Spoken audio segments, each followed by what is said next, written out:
So, nailagay na natin ang mga gulay, mga cooking ina. There. So, ihayaan ko lang konti moisture ng a little bit.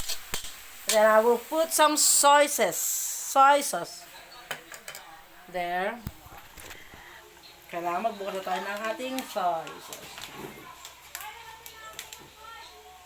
This is really taste good because I cook with love.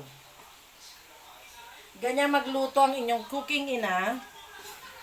Punong-puno ng love.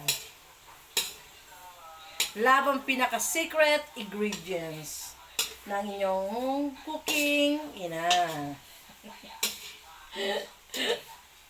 There. You're always on my mind.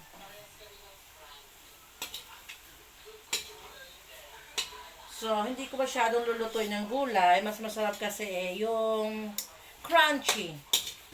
Yung half cook lang siya.